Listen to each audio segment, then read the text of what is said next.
The call lasted 10 minutes. 10 minutes to sweep away decades of indulgence, of private subsidies, of quiet excuses offered behind closed doors.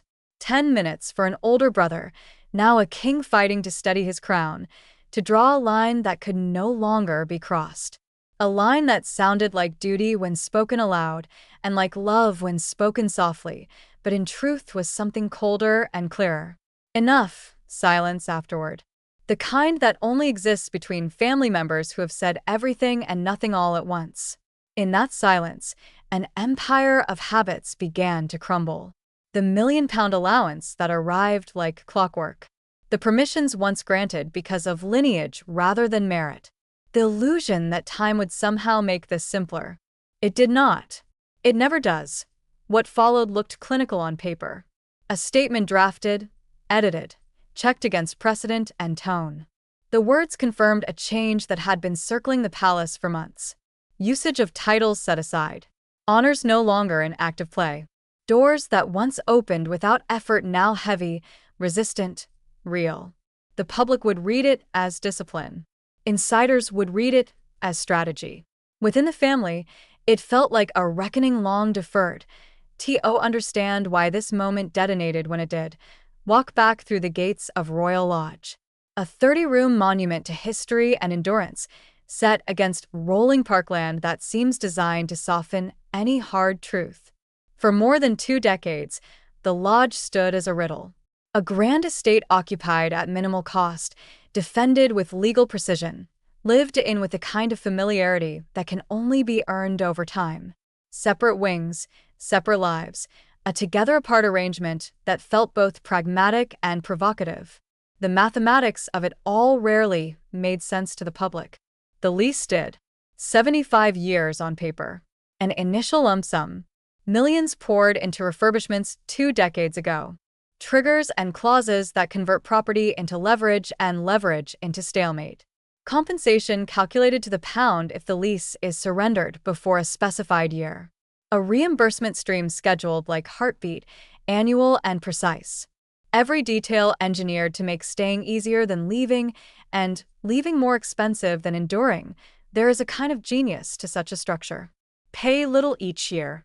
Invest heavily once. Secure the future with legal scaffolding that outlasts any storm. And yet storms change the land, not just the sky. New rules arrive. New faces sit at old desks. The ledger of indulgence is rebalanced. Security costs that once came from the same deep pocket now must be justified. £1 million a year once felt like the cost of quiet. Then the cost began to look like abdication of judgment. The keeper of the privy purse did not sign that check in a vacuum. He signed it because the sovereign told him to, and he stopped for the same reason. By late summer, patience had thinned into wire. A message filtered back to the monarch. The occupant of the lodge would not leave. Not under pressure, not under threat, not under the soft persuasion of family unity. Staying was the plan. The house would hold. The lease would do what it was designed to do. This is where family and institution collide so cleanly that sparks become flame. The sovereign carries more than a surname.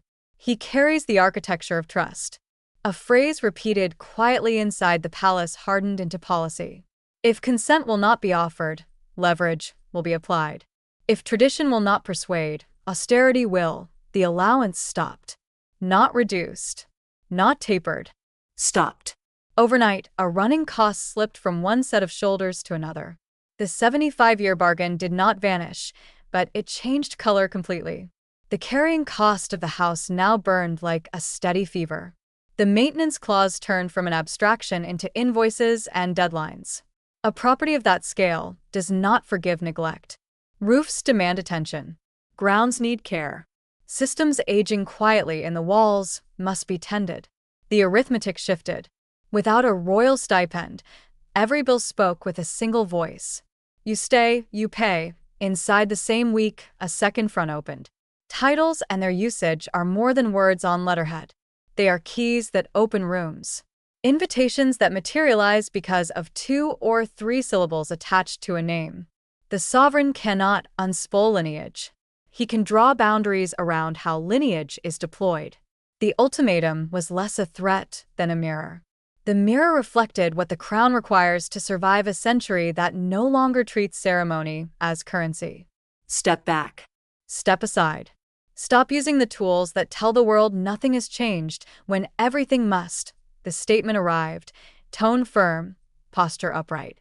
Duty to family and country placed forward like a shield. Usage of titles laid down. An honor that once sat at the center of a chivalric order, now kept apart. A duchess by association becoming simply Sarah in the public square. The optics felt decisive. The reality felt heavier. Titles can be set down in a sentence. Reputations cannot. Beyond the palace gates, the narrative moved through familiar channels. Allegations long denied continued their orbit in the press, a constellation that refuses to dim. Names that no sovereign wishes to see colliding with the crown's own family continued to glow with unwelcome heat. This is the part that no official paper can extinguish.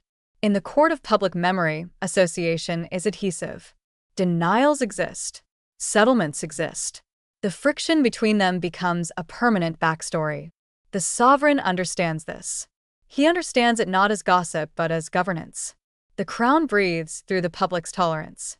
When tolerance narrows, oxygen thins, the plan that emerged was as simple as it was unforgiving. If removal cannot be commanded, endurance can be priced. The allowance gone, security recalibrated, running costs transferred, formal usage reduced. The lodge becomes less a home and more a ledger.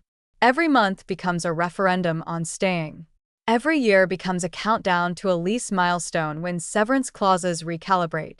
The financial mechanics, now, do what familial persuasion could not. They nudge. They bite. They starve the problem of fuel and weight. Inside Royal Lodge, life goes on, but not as before. Doors shut more softly. Staff levels meet the reality of a tightening budget. Rooms darken when not in use. The electricity of routine becomes a series of conscious choices. Heating a 30-room mansion requires intention, not habit. The grounds shine less brightly after heavy rains. Tradesmen come with itemized lists and schedules that cannot slip. Maintenance becomes vigilance. Vigilance becomes pressure. Pressure becomes story. The claim of new income streams enters the conversation like a stone tossed into a lake. International trade. Contacts cultivated over decades. Revenue that does not draw from the Duchy of Lancaster, that does not burden the sovereign's purse. On paper, it looks like independence. In the public mind, it raises shadows. The modern monarchy lives beneath a microscope, where the money comes from matters almost as much as where it goes. Names attached to deals become headlines. Markets become metaphors for influence. A family that trades in symbolism cannot casually coexist with commercial ambiguity. The crown understands optics as currency. That is why the allowance ended. Not to punish, but to purify the air around the throne. The lodge remains the center of gravity. The lease is both sword and shield. Hidden in the legalese are the levers that explain this standoff stamina. A long tenancy secured with upfront capital. A schedule of compensation that pays out if departure occurs before a defined anniversary. Numbers so specific that they remove sentiment from the conversation. An annual rent set at a fraction of market value because maintenance obligations are significant. A bargain in theory, a trap in practice. The occupant can point to fairness.